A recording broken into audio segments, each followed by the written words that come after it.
Review भन्ने American पत्रिकाले इन्डियनहरूको बारेमा लेख्दाखेरि उनीहरूका चाहिँ बन्दुकहरू छन् जुन छन् नि हतियारहरू 8% भन्दा बाँकी कामै नलाग्ने छन् भनेर दिएको थियो। आरएसएस भित्र मारामार परिराखेको छ एउटा हिन्दू राष्ट्रको सानो जमिन लिएर नेपाल भारतलाई के हुन्छ भनेर। 8 त्यसो भए उनीहरूको होइन पश्चिमाहरूको 8ले उनीहरू गर्जिरहेको त 62 को लडाईँदेखि लिएर 65 को लडाईँ ती सबै वेस्टर्न डिजाइनमा गरेका हुन् भनेर त इन्डियन राइटरहरूले लेखेका छन् नि।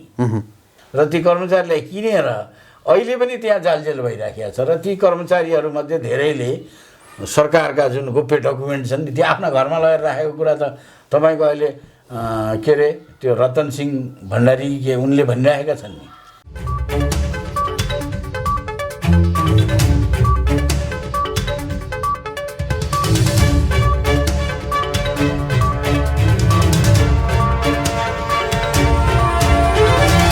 नमस्कार आदरणीय दर्शकवृन्द, एपी न्युज यात्राको यो अर्को एउटा विशेष संवादमा यहाँहरूलाई धेरै स्वागत छ। म रोहित भण्डारी। दर्शकवृन्द, नेपालले आफ्नो देशको भूमि लिपुलेक, लिम्पियाधुरा, कालापानी लगायतको क्षेत्र समेटेर जारी गरेको नयाँ नक्सालाई आधिकारिकता दिनका लागि ढिलाइ भइरहेको छ। संविधान संशोधन गर्नुपर्ने जुन काम हो त्यो काममा ढिलाइ भइरहँदा यति बेला भारतीय मिडियाहरूले खुसी मनाइरहेका छन् र भनिरहेका छन् कि भारतले जित्यो, नेपाल पछि हट्यो। यी यस्ता समाचारहरू यति बेला भारतीय मिडियामा छ्यापछ्याप्ती भइरहेका छन्। संविधान संशोधन सम्बन्धी एउटा विधेयक संसदको कार्यसूचीबाट हटेकै विषयलाई लिएर भारतीय मिडियाहरू यति धेरै खुसी हुनुलाई कुन रूपमा लिन सकिन्छ? उनीहरू त्यत्तिकै खुसी भइरहेका छन् या उनीहरूसँग तिर त्यस्ता केही सूचनाहरू छन् ताकि नेपाल पछि हट्न सक्ने उनीहरूले देखेका छन् र हट्यो भन्ने त्यस्ता केही विश्वस्त प्रमाणहरू र सूचनाहरूका आधारमा उनीहरू खुसी भइरहेका होलान्। हामी आजको कार्यक्रममा विशेष गरी नेपाली भूमि जसलाई पछिल्लो पटक सरकारले देशको नक्सामा समावेश गरेको छ यसैका सन्दर्भमा केन्द्रित रहेर कुराकानी गर्दैछौँ। र यसका लागि यति बेला हामीसँग हुनुहुन्छ वरिष्ठ पत्रकार प्रेम कैदी। उहाँ लामो समय भारतीय मिडियामा कार्यरत समेत रहनु भएको थियो। म उहाँलाई स्वागत गर्छु। स्वागत छ यहाँलाई। नमस्कार, धन्यवाद। आराम हुनुहुन्छ? सब फर्स्ट क्लास। यति बेला सरकारले लिपुलेक, लिम्पियाधुरा, कालापानी सहितको क्षेत्र समेटेर नयाँ नक्सा जारी गरेको छ, तर त्यसलाई आधिकारिकता दिनका लागि ढिलाइ भइरहेको छ संविधान संशोधन गर्न। र संविधान संशोधनमा ढिलाइ भइरहँदा भारतीय मिडियाहरू एकदमै उत्साहित भएका छन् र उनीहरूले के भनेका छन् भने भारतले जित्यो, नेपाल पछि हट्यो भनेर भनिरहेछन्। यसलाई कुन रूपमा विश्लेषण गर्नुहुन्छ? यहाँ लामो समय भारतीय मिडियामा पनि काम गरेको व्यक्ति भएका कारणले। भारतीय मिडिया मात्रै नभएर म चाहिँ नि यो लिपुलेक, लिम्पियाधुरा र कालापानी बारे रिपोर्टिङ गर्ने अग्रपङ्क्तिकै मान्छे पर्छु। मैले 2037 सालबाट यसमा हात हाल्न सुरु गरेको हुँ। र यसमा चाहिँ के छ भन्दाखेरि जुन अहिले यहाँले सोध्नुभएको प्रश्नलाई मात्रै केन्द्रित रहेर कुरा गर्नुपर्दाखेरि भारतीय मिडिया भन्ने शब्दसँग मेरो चाहिँ नि अलि असहमति छ। किनभने परराष्ट्र मामलामा र खास गरी पाकिस्तान, नेपाल अथवा यी क्षेत्रीय मामलामा केही पनि रिपोर्टिङ गर्नलाई इन्डियन पत्रकारहरूलाई अधिकार छैन। इन्डियन राजनीति अनि यति बेला बोलिरहेका ती भारतीय मिडिया होइन नि त, ताकि नेपाल पछि हट्यो भनेर मार्फत आएको कुरा चाहिँ ती गुप्तचर एजेन्सीहरूले प्ले गरेका कुरा हुन्।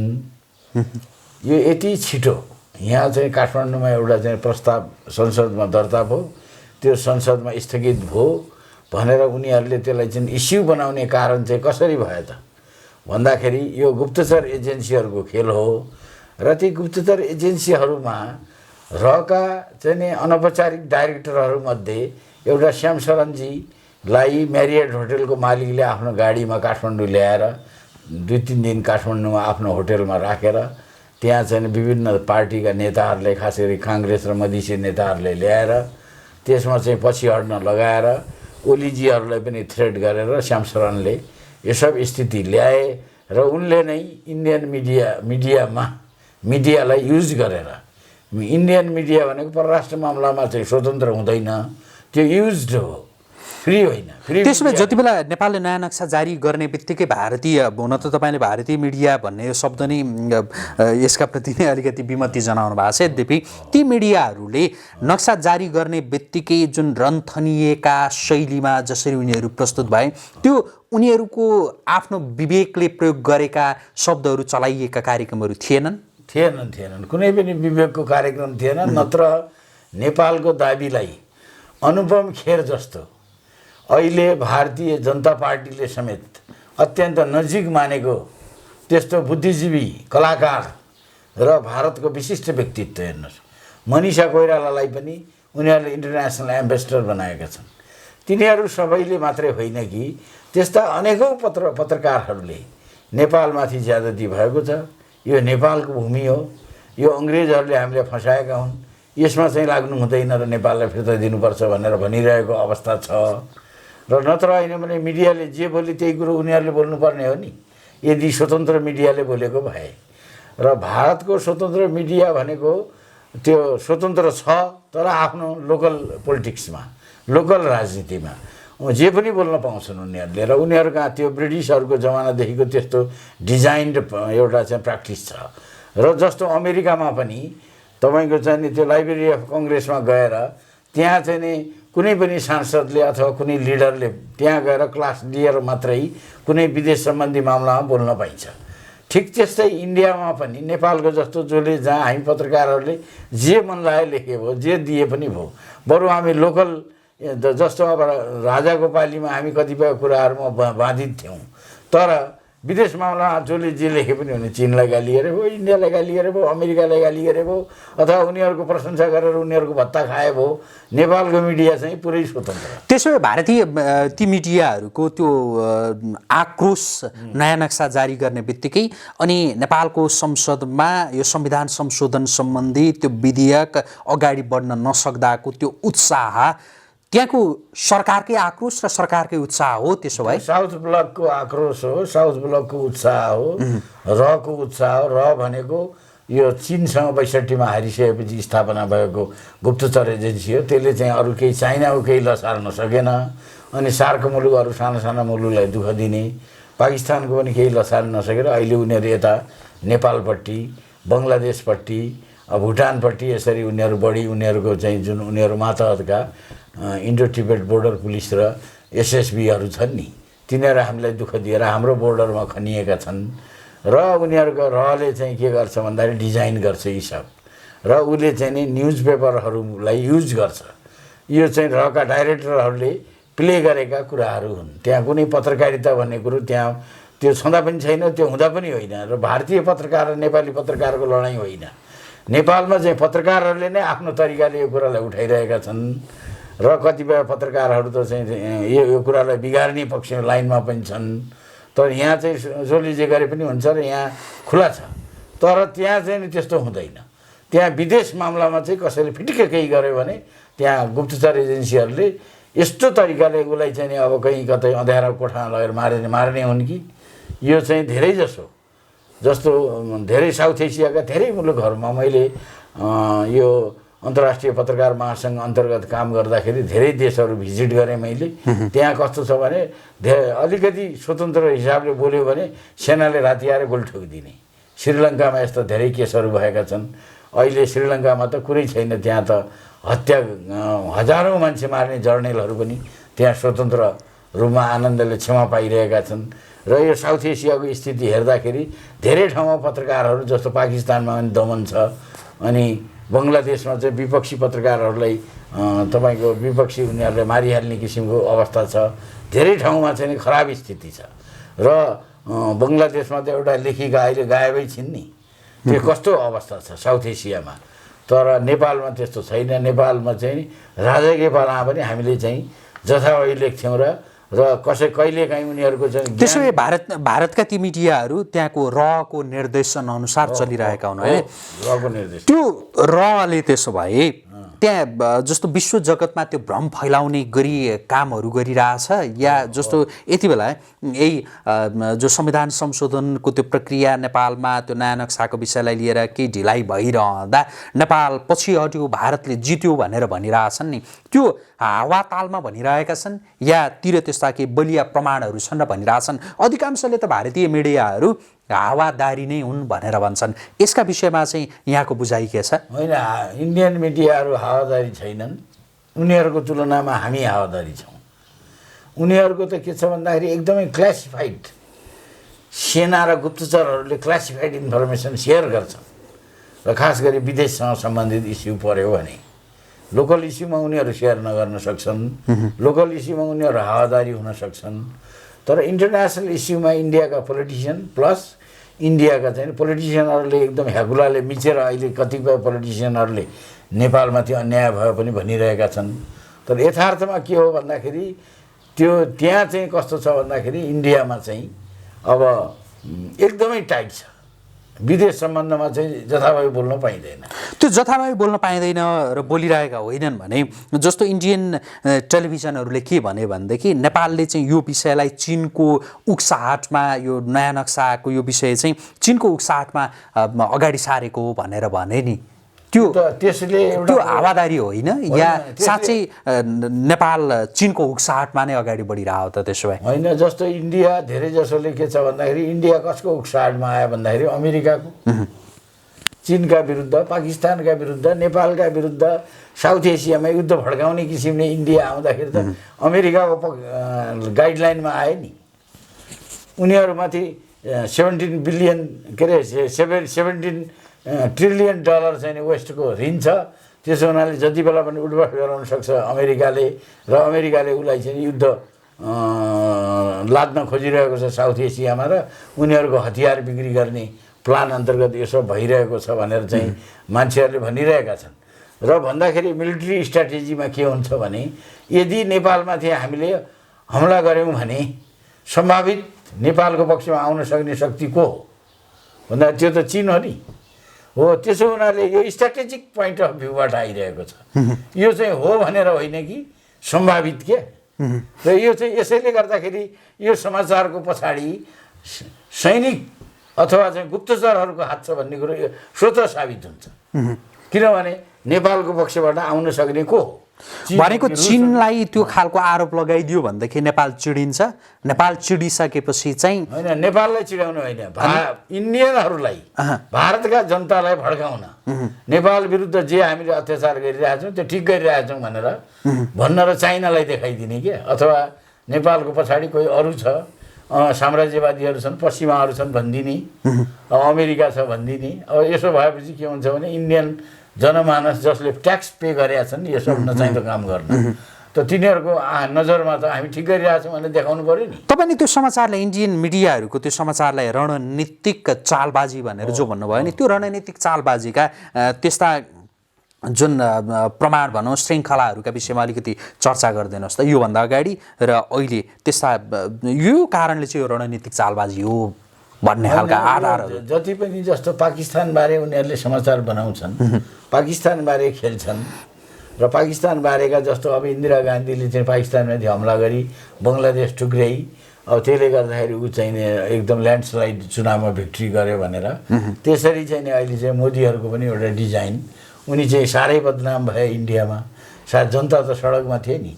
शाहिनबाग जस्ता तपाईँले देख्नु भएको छ नि अनि त्यसो भएपछि के गर्ने त भन्दाखेरि नेपालमाथि पाकिस्तानमाथि एउटा योभन्दा अगाडि पनि चुनावभन्दा अगाडि एउटा के काण्ड भएको थियो नि पाकिस्तानको विरुद्ध हो ती सम्पूर्ण काममा यिनीहरूले के भने कुनै सर्टेन गुप्तचर एजेन्सीहरूले यस्ता प्रकारका गेम प्लान खेल्छन् जो शासकको इच्छामा हुन्छ यो मोदीलाई आफूलाई पपुलर गर्नका लागि मोदीको पार्टीलाई अगाडि ल्याउनका लागि जनतालाई एकदम भड्काउनका लागि यी भड्काउ टाइपका एक्टिभिटिजहरू जम्मै चाहिँ उनीहरूको शासकहरूले गरेका हुन्छन् यो भड्काउ एक्टिभिटिजहरू यो तर त्यो पपुलारिटीका लागि गरिएको हो त्यहाँ मोदीले नै यो खालको हुन्छ नि जो डिजाइन गरिरहेछन् त्यसो हो भनेदेखि त कतिपय विश्लेषकहरूले अन्तर्राष्ट्रिय जगतमा मोदी फेलियर भइरहेछन् यो मामलामा भनेर भन्छन् यसका विषयमा चाहिँ तपाईँको बुझाइ के छ होइन मोदी त अन्तर्राष्ट्रिय र राष्ट्रिय दुइटै ग्राउन्डमा फेलियर भइरहेका छन्।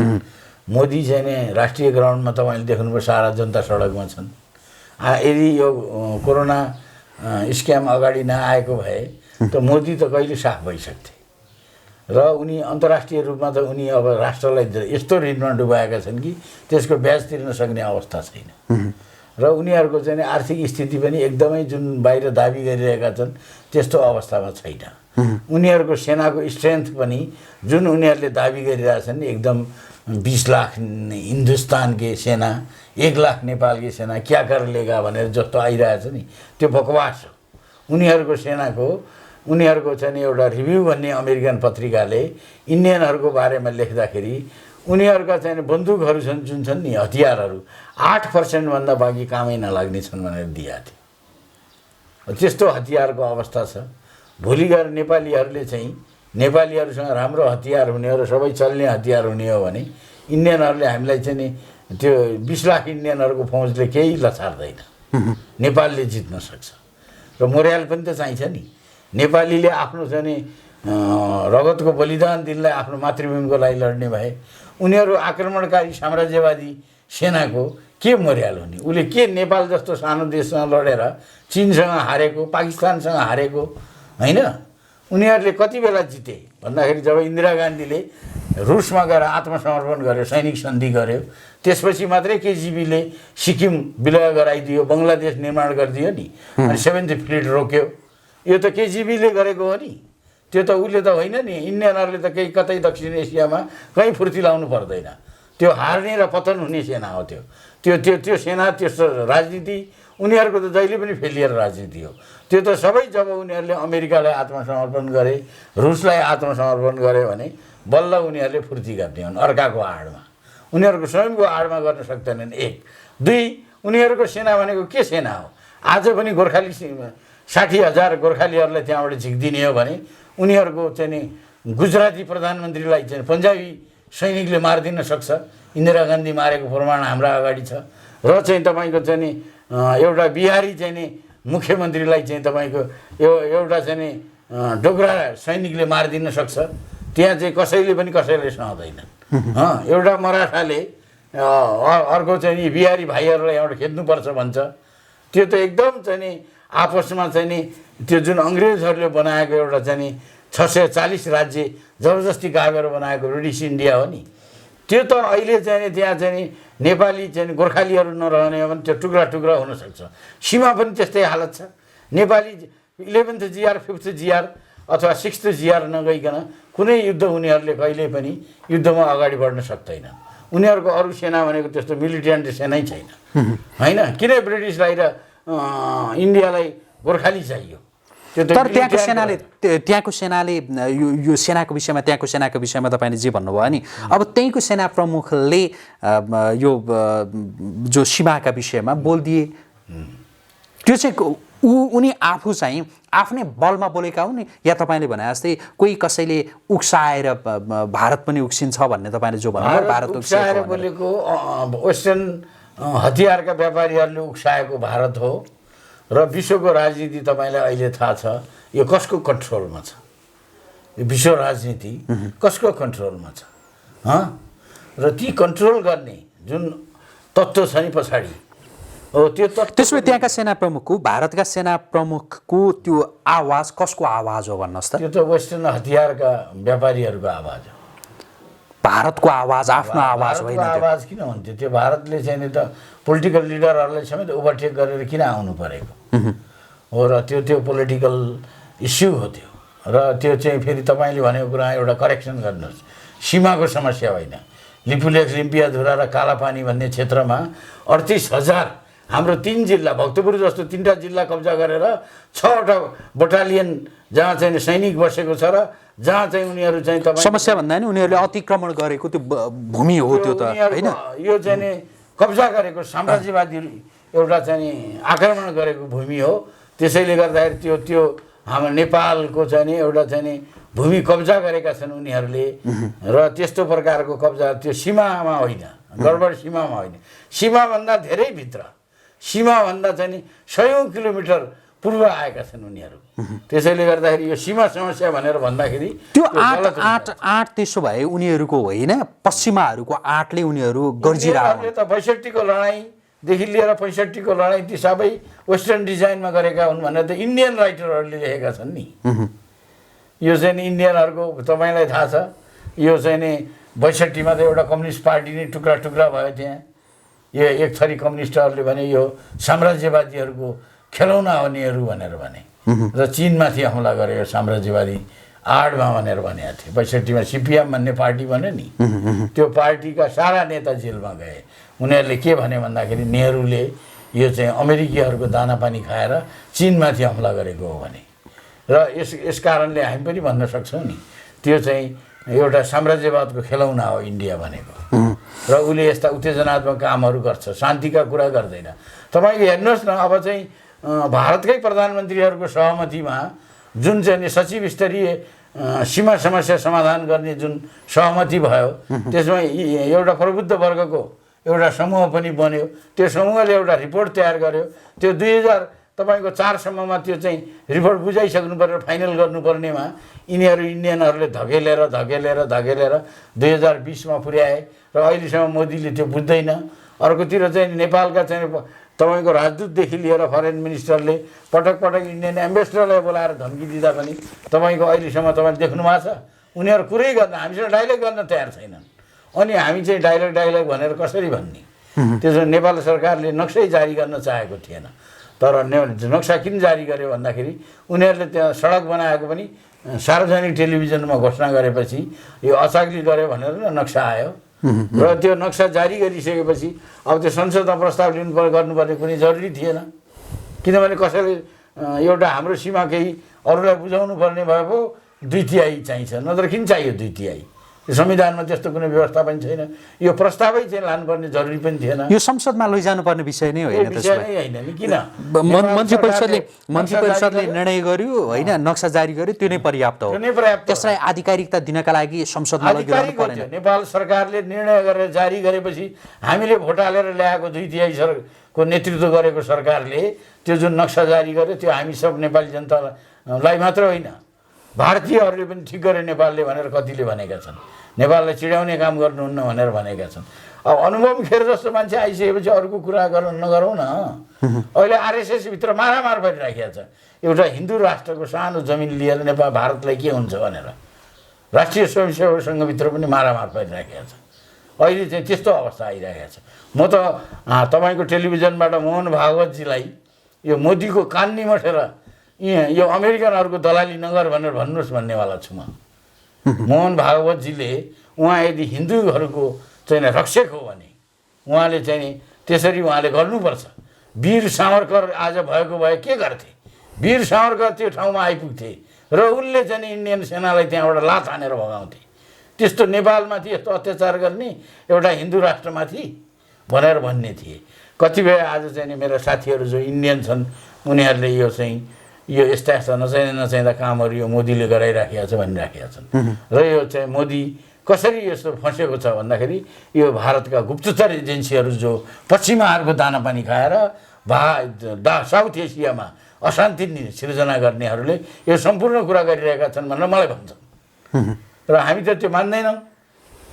पश्चिमाले गरून् पूर्वकाले गरून्, त्यो त इन्डियनहरू हाम्रो सेना आएर हाम्रो चाहिँ नि त्यत्रो भूमि कब्जा गर्ने ठाउँ अतिक्रमण गर्ने भएपछि हामी त इन्डियनहरूको विरोध गर्छौँ। त्यो नक्सा सम्बन्धी संविधान संशोधनको त्यो विधेयक अगाडि बढ्न नसकिरहँदाखेरि भारतीय मिडियाहरूको त्यो उत्साह जो देखिएको छ नि, त्यो उत्साह हुन त तपाईँले रहको चलखेल रहले भने अनुसारै चल्ने हो त्यहाँका मिडिया भनेर भन्नुभयो होइन। त्यो चाहिँ हुन्छ नि। जस्तो मैले एकैछिन यसलाई रोकेँ। जस्तो त्यो उत्साह चाहिँ साँच्चै त्यो विधेयक जुन दिन अगाडि बढ्ने भनिएको थियो त्यो विधेयक केही दिनका लागि रोकिएको भनेर भनिएको छ, अगाडि बढ्न नसकेको भनेको छ, त्यति धेरै उत्साहित हुनुपर्ने हो र? ताकि यहाँ त एक खालको त राष्ट्रिय एकता त देखिन्छ नि त नक्साका विषयमा। श्यामशरणहरूले त हमने कुछ किया भनेर देखाउनु परेन। श्यामशरणले पैसा बाँडेर त्यो रिपोर्ट त्यसै त कोही मिडियाले छाप्दैन, त्यसको साथमा खामबन्दी जान्छ नि। त्यो चाहिँ खामबन्दी अन्तर्गत आएको तथाकथित उत्साह हो। र यी गुप्तचर एजेन्सीहरू जो पश्चिमा मालिकहरूलाई खुसी पार्न चाहन्छन् र तिनीहरूको उत्साह हो त्यो। भारतीय जनताको र भारतीय प्रेसको उत्साह होइन। उनीहरूलाई त्यति सानो नेपालसँग भिडेर त्यहाँ चाहिँ हामीले युरेका भन्नुपर्ने अवस्था छ भनेर उनीहरू मान्दैनन्। यो चाहिँ नि त्यस्तो प्रकारको यो खेलमा जुन गुप्तचर एजेन्सीहरूका केही कायदे कर्मचारीहरूको आफ्नो चाहिँ प्रशंसा हो यो। र त्यसैले गर्दाखेरि त्यो भारतीय मिडियामा देखा परेको हुनाले मिडियाको उत्साह देखियो भने जस्तो हामीलाई लाग्यो। यथार्थ त्यो केही पनि होइन। तपाईँले पश्चिमा भन्नुहुन्छ नि, ठ्याक्क देश भन्नुहोस् त, कुन कुन देश? पश्चिमा जस्तो तपाईँले जो पश्चिमा देशहरूको उक्साहटमा उनीहरूले भनेअनुसार भारत त्यो चलिरहेछ होइन, त्यहाँको सेना भनेर भन्नुहुन्छ नि, कुन कुन देश भन्नुहोस् त पश्चिमाहरू? होइन, पश्चिमाहरूमा देश त तपाईँलाई थाहा छँदैछ, मैले भन्नुपर्ने जरुरी पनि छैन। तर संसारलाई हाँक्ने हतियारको मात्रै भनेको अमेरिकाको कुरा गर्नुभयो। र त्यस्तो देश कुन हो भन्ने कुरो सबलाई थाहा छ। तर अमेरिकाले पनि यो सब गरिरहेको हुँदैन। म अमेरिकामा गएर मलाई एकजना भैरवाका एकजना बुद्धिजीवी भेटिनु भयो, इन्जिनियर साहब, एटलान्टामा। उहाँले भन्नुभयो तपाईँ चाहिँ अमेरिकी साम्राज्यवाद भन्नुहुन्छ। कहाँ छ अमेरिकी साम्राज्यवाद? यहाँ त चाहिँ नि यो इल्युमिनातीहरूको एउटा ग्याङ छ जसले सारा संसार हाँकिराखेको छ। त्यसैले साम्यवाद ल्याइरहेछ, त्यसैले युद्ध गराइराखेको छ, त्यसैले साम्यवादको लागि फन्डिङ गर्छ, त्यसैले पिपुल्स वार गराउँछ, त्यसैले कन्भर्जन वार गराउँछ। त्यो त्यस्तो प्रकारको एउटा चाहिँ ग्याङ छ जसले सारा संसारको इकोनोमी कन्ट्रोल गरिरहेछ भन्नुहुन्छ। कसरी अमेरिकालाई दोष दिने? यस्तो प्रकारको अवस्था छ कि। त्यसो भए को हो भन्नुहोस् त, को हो भन्नुहोस् त, कुन कुन हुन्, ताकि त्यो भारतलाई, भारतीय सेना, त्यहाँ भारतीय अधिकारीहरू, भारतीय नेताहरूलाई समेत त्यो खेलाइरहन सक्ने चाहिँ? अहिले जस्तो कोरोनामा खेलाइराखेको छ नि, बिल गेट्सहरूको, सोरोस को 2-3-4 जनाको नाम आइराखेको छ नि, ती पनि त त्यही इल्युमिनातीको ग्याङ हो नि। त्यो खजार चाहिँ तपाईँको चाहिँ नि यो के अरे यहुदीहरूको ग्याङहरू, नक्कली यहुदी छन् नि जुन, तिनीहरूको ग्याङ हो जसले यो सारा विश्वमा हड्कम्प मचाइराखेको छ र सारा शासकहरूलाई तपाईँको पट्टी बाँधेर चाहिँ आफ्नो इसारामा हिँडालिराखेको छ। त्यस्तो देख्नुभएको छ नि तपाईँले। कैयौँ चाहिँ ठुला डाक्टरहरू, बुद्धिजीवीहरूले चाहिँ यो कोरोना स्क्याम चाहिँ केही पनि होइन। यो अरू रोगले यदि 70 लाख मान्छे मरेका छन्, कोरोनाले 3 लाख मर्दाखेरि नै रातभरि किन सारा यहाँ कर्पोरेट मिडियाहरू कराइरहेका छन्। यो कुरा आइरहेको छ नि। यो त्यसैले गर्दाखेरि तपाईँको के छ भन्दाखेरि जहाँ त्यो तत्त्व पछाडि हावी हुन्छ नि, त्यसले चाहिँ त्यहाँका शासकहरू, त्यहाँका गुप्तचर एजेन्सीहरू, त्यहाँका जति पनि चाहिँ करप्ट तत्त्वहरूलाई त्यसले मोबिलाइज गरिदिन्छ। भित्रभित्र यस्ता खेलहरू हुन्छ। र चाहिँ तपाईँको कसले अमेरिकालाई आउनेहरू त्यो हतियार बिक्रीको नाफा त्यो कसको निजी ब्याङ्क खातामा जान्छ? उसले युद्धको लागि चाहिँ काम गराइराखेका हुन्छ नि। हो, यस्तो अमेरिकामा एउटा के छ भन्दाखेरि त्यसमा गुप्तचर एजेन्सीहरूले पनि, एजेन्सीका खास मान्छेहरूले काम गरिरहेका हुन्छन्। पुरै अमेरिकी जनता र अमेरिका चाहिँ कुनै प्रकारको युद्ध लाद्न चाहँदैन। अब त्यहाँबाट यतै फर्क्यौँ। ठिक छ, त्यो पश्चिमाहरूको विषयमा यति नै कुरा गरौँ। जस्तो यति बेला चाहिँ फेरि नेपालमा त्यो रहको चलखेल भयो होइन। यहाँ नेपालका लागि भारतका पूर्व राजदूत श्याम शरण नेपाल आए, यहाँ कसलाई भेटी के भयो भन्ने कुराहरू पनि आइरहेछन्। अब त्यो आधिकारिक के हो होइन, त्यो भोलिका दिनमा थप पुष्टि हुँदै जाला होइन। यो यति बेला नेपालमा के चाहिँ भइरहेको छ होला? यहाँले कुन रूपमा हेरिरहनु भएको छ, ताकि त्यो खालको चलखेल साँच्चै त्यो भइरहेछ भने कुन ढङ्गले अगाडि बढाउनका लागि उनीहरू त्यो क्रियाशील होलान् यो यति बेला? अब अहिले चाहिँ नेपालमा चाहिँ नेपालको समृद्धिको बाटोमा चिनियाहरूले चाहिँ बिआरआई ल्याएर आउने भए, ठुला हाइवेहरू बनाइदिने भए, रेल ल्याउने भए भनेपछि पश्चिमाहरूमा हड्कम्प मचियो। र चिनको चाहिँ जुन विस्तार छ नि, सिल्क रुट, फेरि एउटा मोडर्न सिल्क रुट बनाउने र वर्ल्डलाई चाहिँ आफ्नो कब्जामा लिने भनेर चाइनिजहरूको प्लानिङहरू आएपछि वेस्टर्न पावरले पहिले चाइनालाई नेल डाउन गराउनलाई चाहिँ साउथ चाइना सीलाई प्रयोग गर्यो। त्यहाँ चाहिँ चाइनिजहरूको पोजिसन माथि देखियो। त्यसपछि उनीहरूले सबभन्दा राम्रो रुट चाहिँ नेपाल देखे। नेपालमा एमसिसी, इन्डो पेसिफिक यी सारा प्लानहरू आए नि। अब चाइनिजहरूको बिआरआईलाई रोक्ने र नेपाललाई आफ्नो सब्जुकेट गर्ने नेपाललाई अफगानिस्तान जस्तो बनाउने हो। यो सबै कुरा तपाईँको अब एमसिसी यहाँ आयो भने उसले चाहिँ नि त्यो जुन $500 मिलियन छ नि त्यो कहाँ खर्च गर्छ भन्दाखेरि नेपालको शान्तिलाई भत्काउने, नेपालको सोसियल जुन एउटा एकता छ नि त्यसलाई डिस्टर्ब गर्ने र यो इन्टरनेसनल एउटा मैले सोधेको चाहिँ नेपालमा यति बेला त्यो रले एक खालको चलखेल गरिरहेछ भनेर तपाईँले जो भनिरहँदाखेरि कस्ता खालका चलखेलहरू भइरह होलान् भनेर सोधिरहेको छु। रका चलखेलहरू देख्नुभयो भने उनीहरूका त तपाईँको पञ्चायत कालमै राजा वीरेन्द्रकै समयमा 12,000 एजेन्ट छन् भन्थे यहाँ। उनीहरूले चाहिँ तपाईँको रहको चाहिँ तपाईँको एउटा के छ पेन्सन क्याम्प रहकै छ, कन्सुलेटहरू रहले नै सञ्चालन गरिराखेका छ। कन्सुलेटहरू उनीहरू रहले के गरिराखेका छ भन्दाखेरि तपाईँको आधिकारिक रूपमा भन्ने हो भने त्यो एउटा यादवजीले लेखेको किताब छ नि रहको नेपालबारेको डिजाइन, अहिले बजारमा बिक्री भइरहेछ। उहाँले सिक्किम खाइसकेपछि नेपालको तराई एक टुक्रा लिने, पुरै नेपालको तराई लिने इन्दिरा गान्धीकै समयदेखि यो प्लान बनेको थियो भनेर उनले लेखेका छन् किताबमा।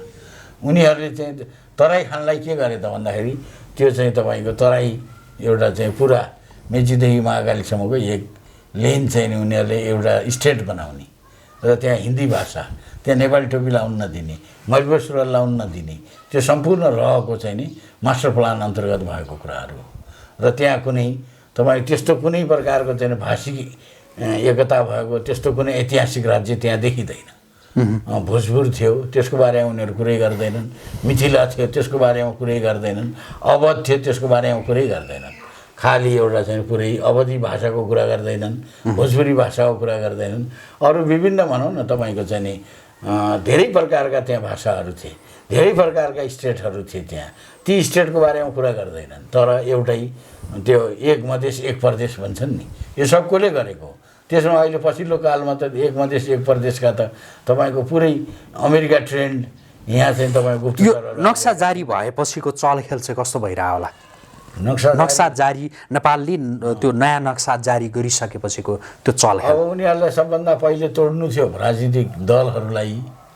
12 बुँदे अन्तर्गत उनीहरूले नै उठाएर ल्याएका राजनीतिक दलहरूले यहाँ शासन गरिरहेका ती राजनीतिक दलहरू बिस्तारै बिस्तारै चाहिँ नि इन्डियालाई नटेर्ने भएर इन्डियाको विरुद्ध खडा भएका। त्यो अवस्थामा उनीहरूले के गर्यो भन्दाखेरि अहिले फेरि नेल डाउन गराउनलाई उनीहरूलाई कसैलाई केही आर्थिक प्रलोभन दियो, कसैलाई केही सत्ताको प्रलोभन। अब श्यामशरण आएको भनेको त्यही त हो नि, त्यहाँ कुनै यस्तो मान्छे आयो यस्तो गुप्तचर आयो जसले चाहिँ मेरियट होटेलमा बसेर यी सारा नेताहरूलाई प्रलोभन दिने धम्काउनेदेखि लिएर अनेक कुराहरू देख लेंगे आप लोगों को भनेर केपी ओलीलाई पनि तर्सायो होला। त्यसै त त्यो विधेयक फिर्ता गएन। त्यो तर्साइबाट तर्सिन्छन् होला अब नेताहरू के होइन, यो समयले देखाउने कुरा हो, अहिले भन्न सकिँदैन। केपी ओलीले साहस त देखाएका हुन्। तपाईँले त्यो नक्सा बनाएर जुन देखाइदिए नि मान्छेहरूले के ठानेको थियो नि यसले देखाउन सक्दैन, यो चाहिँ यो इन्डियनहरूको चाहिँ दानापानी खाएको चाहिँ उठ्नै सक्दैन बोल्नै सक्दैन भन्थे। त हामीले भनिराखेका हौँ त्यस्तो कुरा, तर केपी ओलीले त नक्सा बनाइदिए। तपाईँहरूको बुझाइ पनि गलत रहेछ होइन हुन चाहिँ? किन जस्तो तपाईँले नि भनिरहनु भएको थियो नि त्यो हुन सक्दैन, यो नक्सै बनाउन सक्दैनन् भनेर जो भनिरहनु भएको थियो बनाएर त देखाइदिए प्रधानमन्त्रीले। त्यो चाहिँ तपाईँ यसमा चाहिँ बुझाइ तपाईँहरूको नि अलिकति कमजोर भएछ क्यारे के हो?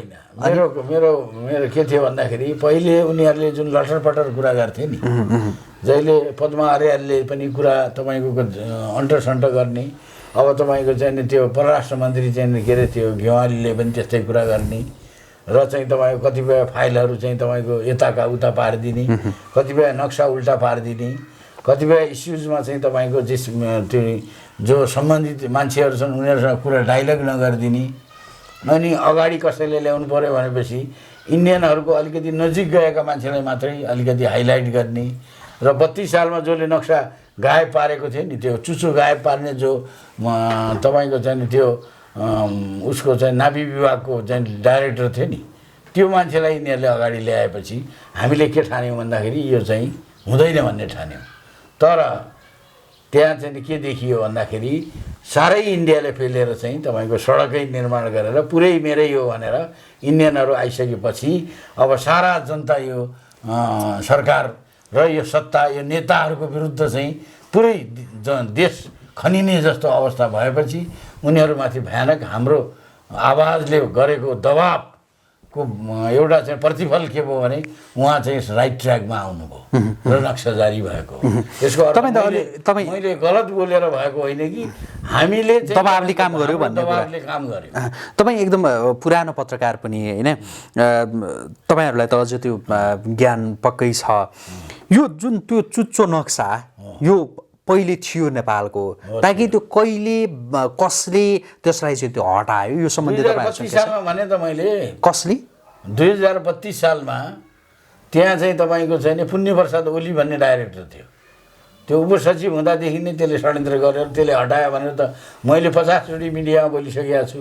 त्यो कुन चाहिँ हामीलाई थाहा छ नि, यी हाम्रो नेपालका चाहिँ नि यो जुन छ नि नेपालको जुन त्यो नापी विभाग त्यहाँ भित्रबाटै धेरै बदमासी गरायो रहले र उनीहरूले किने त्यहाँका कतिपय कर्मचारीलाई र ती कर्मचारीलाई किनेर अहिले पनि त्यहाँ जालजेल भइराखेको छ र ती कर्मचारीहरूमध्ये धेरैले सरकारका जुन गोप्य डकुमेन्ट छन् नि त्यो आफ्ना घरमा लगेर राखेको कुरा त तपाईँको अहिले के अरे त्यो रतन सिंह भण्डारी के उनले भनिराखेका छन् नि। र यो कुरा तपाईँले देख्नुभयो भने यहाँ चाहिँ के भइराखेको छ भन्दाखेरि कसले कहिले कसरी तपाईँको अहिले चाहिँ नि धेरैले चाहिँ तपाईँको धेरै जसो मान्छेहरू जो अहिले सरकारी मान्छेहरू छन् अथवा मन्त्रीहरूले जसलाई हाइलाइट गर्छन् ती मान्छेहरूले लिपिलेख लिम्पी अधुराभन्दा उताको कुरा गर्दैनन्। जबकि चाहिँ 12 बेस 14 14 भन्ने जुन त्यहाँ त चाहिँ तपाईँको उनीहरूले त्यहाँका व्यासीहरूले हामी जुम्लाबाट आएका ठकुरीहरू हौँ भन्छन् र उनीहरूले चाहिँ नेपाली बोल्छन्। उनीहरू त्यो नेपाल हो, त्यो तपाईँको चाहिँ 12 बेस 14 14 जसरी तल कञ्चनपुरमा केही गाउँहरू नदी पारी छन् त्यस्तै ती हाम्रा गाउँहरू हुन्। ती गाउँहरू फिर्ता ल्याउनुपर्छ भन्नुहुन्थ्यो योगी नारायणनाथले। उहाँको बारेमा त कसैले सोध्दैन, कुन डकुमेन्टमा भन्नुभयो, कसरी भन्नुभयो, अहिलेसम्म कुनै मन्त्रीले कसैले सोधेको छैन। इपिजीका चिफ चाहिँ नि हाम्रो जुन सूर्यनाथजी हुनुहुन्छ नि उहाँले त मसँग डकुमेन्ट माग्नुभयो, तर अरू कसैले मलाई अहिलेसम्म सम्पर्क गरेका छैनन्। भनेपछि त मैले चाहिँ प्रश्न बुझ्छु नि। तपाईँको यहाँ अहिले दिल्ली प्रसाद आचार्य भन्ने पत्रकार जो 2030 सालमा चाहिँ तपाईँको चाहिँ नि उहाँ पुग्नुभयो माथि कालापानी लिपुलेख लिम्पी अधुरा, उहाँले चाहिँ तपाईँको तत्कालीन एउटा साप्ताहिक पत्रिकामा एउटा फ्रन्ट पेजमा नेपालको भूमि यसरी अतिक्रमण भयो भनेर समाचार दिनुभयो। त्यो पहिलो समाचार मैले त्यही पढे आउँ र त्यो समाचार लेख्ने जुन पत्रकार छ नि उसलाई कहीँ तपाईँले एउटा सल उडाएको कसैले देख्नुभयो? र यिनीहरू चाहिँ आतङ्कित छन्, डराएका छन्, दबाबमा छन्। तर नेपाली जनताले दबाब दियो भने हाम्रो पक्षमा बोल्छन्, नेपाली जनताले दबाब दिएनन् भने उनीहरू चाहिँ अब भित्रभित्र चाहिँ मरियट होटेलमा चाहिँ खुसुक्क श्यामशरणले भेट्दै जान्छन्। अब के होला? अब चाहिँ तपाईँको एउटा चाहिँ नि हामी चाहिँ साह्रै कम्प्लिकेटेड एउटा स्थितिमा छौँ। यो सरकार चाहिँ तपाईँको चाहिँ नि अमेरिकनहरूको हातको खेलौना भएर पनि गइराखेको छ।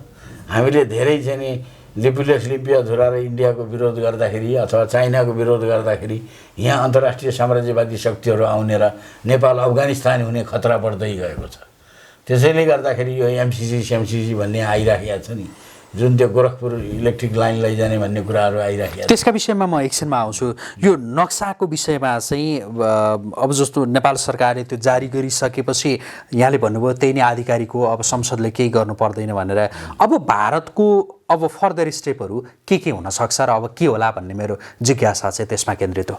भारतको फर्दर स्टेप भनेको उनीहरू त जसरी पनि त्यसलाई कब्जा गर्ने, कुनै नेपालसँग डाइलगै नगर्ने, नेपाललाई चाहिँ नि अन्तर्राष्ट्रिय अदालतमा जान चाह्यो भने भरसक त्यसमा रोक्ने र अनेक थरी वितण्डाहरू मचाउने। अब उनीहरूको से ठुलो छ, उनीहरू शक्तिशाली छन्, उनीहरूको व्यापारको अमेरिकासँग, युरोपियन कन्ट्रीसँग, इभन चाइनासँग पनि उनीहरूले बिजनेस डिलहरू ठुल्ठुलो गर्ने हुनाले उनीहरूले नेपाललाई त ह्याकुलाले मिचेर चाहिँ ठिक पार्छन् भन्ने भनेको उनीहरू नेपालसँग थप कुरा गर्ने यो विषयमा चाहँदैनन् र ह्याकुलाले त्यो मिचे जस्तै गरी मिच्छन्। उनीहरू मिच्ने उनीहरूको नियतै हिजो त उनीहरू विस्तारवादी थिए, अहिले त मोहन विक्रम नेत्र विक्रमहरूले उनीहरूलाई साम्राज्यवादी भयो भने नि त्यो चाहिँ साम्राज्यवादी देश हो। मोदी त चाहिँ तपाईँको चाहिँ त्यो पटेलको चाहिँ वल्लभभाइ पटेलको कत्रो ठुलो मूर्ति बनाएर उसले आफ्नो नियत प्रष्ट गर्यो। वल्लभभाइ पटेल त छरछिमेका सबै देशहरूलाई चाहिँ कब्जा गर्न चाहने थिए नि, र त्यो मोदीको नियत त्यहाँ देखिन्छ। मोदी चाहिँ नै साम्राज्यवादी नियतको मान्छे हो। मोदी चाहिँ तथाकथित अखण्ड भारतको पक्षको मान्छे हो। अखण्ड भारत भन्ने कहीँ संसारमा कुनै देशै थिएन, तर त्यो देशको पक्षमा मोदी छ। त्यसैले गर्दाखेरि त्यस्तो देश बनाउन चाहने र नेपाल उसको भारतीय झन्डा चाहिँ नेपालको बोर्डर के अरे उत्तरी बोर्डरमा हिमालयमा गाड्नुपर्छ भन्ने नियतको मान्छे हो। उनीहरू कसरी हुन्छ नेपाललाई खाने, तपाईँको आजाद कश्मीरलाई खाने, अरू पुरै कश्मीरलाई खाने, उनीहरूको त्यो नियत अब जस्तो नेपालले नक्सा मात्रै जारी गरेर त भएन, त्यो भूमिको उपभोग पनि गर्नु पर्यो, त्यो भूमिबाट भारतीय त्यो सेनाहरूलाई फर्काउनु पनि पर्यो। अब यसका लागि नेपालले थप के गर्न आवश्यक छ र के चाहिँ तत्काल गरिहाल्नुपर्छ जो सक्छ नेपालले? हामीले सुनसेरा इन्टरनेसनल भन्ने एउटा अन्तर्राष्ट्रिय सम्मेलन गर्ने र त्यो सुनसेरा इन्टरनेसनल भनेको चाहिँ तपाईँको चाहिँ नि यो ब्यास गाउँपालिकाको सदरमुकाम हो र ब्यास गाउँपालिकाको सदरमुकामबाट हामीले चाहिँ तपाईँको जसले लिपुलेख लिम्पियाधुरा कालापानीको लागि अन्तर्राष्ट्रिय रूपमा चाहिँ आन्दोलन गरेका छन् तिनीहरूलाई अभिनन्दन गर्ने र नेपाल सरकारबाट महाकालीवारी पनि सडक बनाउन लगाउने, त्यसपछि गएर चाहिँ कालापानी लिपुलेख र लिम्पियाधुरा मुक्त गर्नका लागि नेपाली सेना परिचालन गर्न माग गर्ने। यदि सरकारले गर्दैन भने त्यहाँबाट ब्यास गाउँपालिकाका प्रत्येक घरबाट 3 जना ल्याएर सिंहदरबार घेर्ने त्यो प्लान थियो। तर कोरोनाले गर्दाखेरि, लकडाउनले गर्दाखेरि त्यो प्लान हाम्रो अगाडि बढ्न सकेन। अहिले पनि देवसिंह धामीहरू त्यहाँ काम गरिरहेकै छन् र हामीहरू मात्र होइन, नेत्रविक्रम चन्द्रले पनि राष्ट्रिय स्वाधीनताको लागि जनसेना मोबिलाइज गर्छु भनेर भनेको छ। नेपाली जनताको तर्फबाट पनि हामी तयार छौँ, सेना पनि त्यहाँ जानुपर्छ भन्ने मेरो माग छ। नेपाली सेना त्यहाँ जाँदैन, ब्यारेकमा बसेर चाहिँ भातमारा काम गर्छ भने त्यो नेपाली सेना राष्ट्रिय सेना हुन सक्दैन। त्यसैले गर्दाखेरि एउटा त मेरो त्यो माग छ। दोस्रो के छ भन्दाखेरि भारतीय विस्तारवादसँग हामीले लड्ने बेला आएको छ। एकचोटि नेपाल र भारतको बिचमा एउटा चाहिँ उनीहरूले साह्रै हेपेका छन् नेपाललाई र उनीहरू कहाँ भएको 60,000 नेपाली सेना पनि हामीले फिर्ता बोलाउनु पर्छ। कुन ढङ्गले लड्ने भन्नुहोस् त? कुन ढङ्गले लड्ने त विभिन्न तरिकाहरू हुन्छन् नि। त्यो सैन्य लडाइँ हुनसक्छ या अरू कुटनीतिक त्यो लडाइँ हुनसक्छ, अरू जे भनौँ होइन। आज लड्ने कसैमै छौँ, वारमा छौँ, कुटनीतिक वारमा छौँ। आज हामी शब्दको वारमा छौँ, शब्दभेदी युद्ध गरिरहेका छौँ। आज हामी एकअर्कोलाई मिसमास त गरि नै रहेका छौँ। तर अब शस्त्रद्वारा हतियारै उठाएर र चाहिँ सेना नै परिचालन गरेर लड्ने युद्धको स्थिति आयो भने पनि नेपाल पछि हट्नु हुँदैन भन्ने मेरो माग हो र नेपाली जनताको माग हो। यो नेपालका सारा युवाहरू यसको लागि तयार छन्। 10,000 युवाहरू लिएर हामी चाहिँ त्यहाँ जान्छौँ भनेर मसँग अनेकौँ मान्छेहरूले व्यक्तिगत रूपमा मसँग कुरा गरिरहेका छन् र त्यहाँ चाहिँ हामीले छोड्नु हुँदैन। नेपालको प्रतिष्ठाको कुरा हो र नेपाल भनेको एउटा वारियर जाति हो र कुनै समय इन्डिया चाहिँ एउटा नेपालको मातहतको देश हो। त्यसैले गर्दाखेरि इन्डियनहरूले धेरै फुर्ती गरे। नेपाल चाहिँ एउटा वर्ल्ड सुजेरेन हो। नेपाल चाहिँ खालि सार्वभौमसत्ता सम्पन्न देश मात्रै होइन। चीन र भारत सार्वभौमसत्ता सम्पन्न हुन् भने नेपाल त सार्वभौमसत्ता सम्पन्न, तर विश्वमाथि तपाईँको चाहिँ मनुको समयमा, त्योभन्दा अगाडि मस्टोको समयमा, महादेवको समयमा नेपालले जहिले पनि चाहिँ नि ओल्ड सुजरेनिटी गेन गरेको छ र नेपालका राजाको त्यसै श्री 5 भएको होइन। 5 भनेको विश्वका मान्छे बस्ने 5वटा महाद्वीपको पनि अधिपति भन्ने हो। त्यसैले गर्दा नेपाल एउटा सुजरेन कन्ट्री भएको हुनाले नेपालले एकचोटि चाहिँ आफ्नो शक्ति, आफ्नो चाहिँ नि हाम्रो धेरै प्रकारका शक्ति छन्। हामीसँग स्पिरिचुअल पावर पनि छ र चाहिँ हामीसँग चाहिँ नि एउटा चाहिँ मिलिटेन्ट पावर पनि छ। नेपाली गोर्खाली आयो भनेपछि इन्डियनहरूको त्यसै पनि भागाभाग हुन्छ र यो गोर्खा भनेर जुन छ नि गोरखनाथको सेना, त्यो चाहिँ अगाडि बढेर खुकुरी लिएर गएपछि यहाँ कतिका चाहिँ पाकिस्तानीहरूका ट्याङ्करहरू, अफगानीहरूको कति गुरिल्लाहरूलाई अहिले मारेका कथाहरू आइरहन्छन् नि। एउटै नेपालीले चाहिँ नि 60-70 जना आतङ्ककारीहरूलाई सफाया गरेको र नेपाली भनेपछि चाहिँ नि हायल घायल हुने र त्यस्तो चाहिँ स्थितिहरू छ। अब कुराकानीको अन्त्यमा छौँ। अन्त्यमा जस्तो कतिपयले के पनि आशंका गरिरहेछन् भने यो नयाँ नक्सा जारी जो भयो यो चाहिँ एक हिसाबले त्यो भ्रम छर्नका लागि हो र त्यो नयाँ नक्सा एकातिरबाट र अर्कोतिरबाट चाहिँ त्यो एमसिसी त्यो घुसाउने, एमसिसी पारित गर्ने यो रणनीति हो भनेर पनि आरोप लगाइरहेछन्। शङ्का आशंका उपशङ्काहरू त्यो व्यापक हुन्छन् नै, भइ नै रह हुन् होइन। यसका विषयमा चाहिँ के भन्नुहुन्छ? त्यस्तो देख्नुहुन्छ या यो लगाइएको सरकारलाई लगाइएको एक खालको आरोप मात्रै हो? होइन, आरोप त होइन। किन भन्दाखेरि तपाईँको बजेटमा पनि एमसिसी, अर्कोतिर एमसिसी, तपाईँ जसरी पनि त्यो सानोतिनो रकम $500 मिलियन केही न केहीको थियो तपाईँको चाहिँ नि एउटा चाहिँ तपाईँको नेपाल सरकारले पेट्रोलियम पदार्थमाथि 5 रुपियाँ ट्याक्स लगाएर तपाईँको बुढी गण्डकी बनाउने भनेको थियो नि, त्यसमै चाहिँ तपाईँको चाहिँ अरबौँ रुपियाँ उठिया छ। तर त्यति चाहिँ अरबौँ त उठाउनलाई त केही गाह्रो छैन सरकारलाई। $500 मिलियन 50 करोडले के हुने? भनेको त्यो लगाइएको आरोपमा सत्यता केही छ जस्तो लाग्छ कि लाग्दैन तपाईँलाई? त्यसमा एउटा चिज छ। के छ? यो सरकारले जुन इन्डियाको विरुद्ध जुन नक्सा ल्यायो त्यो चाहिँ साहसपूर्ण काम गरेकै हो, होइन? त्यो त साहसपूर्ण काम जनताको दबावमा भए पनि जसरी भए पनि गर्यो। तर सरकारले जुन अहिले केपी ओलीको जुन अर्थमन्त्री छ नि, जुन सिआइएको एजेन्ट हो र विश्व ब्याङ्कको कर्मचारी हो भन्छन्, र तिनीहरू टाइपका मान्छेहरू यहाँ जसरी पनि चाहिँ तपाईँको एमसिसीलाई घुसाउने, अमेरिकालाई घुसाउने र चाहिँ तपाईँको चाहिँ चीनलाई रोक्ने किसिमको कामहरू गरिरहेका छन्। त्यसैले यो शङ्का चाहिँ स्वाभाविक छ।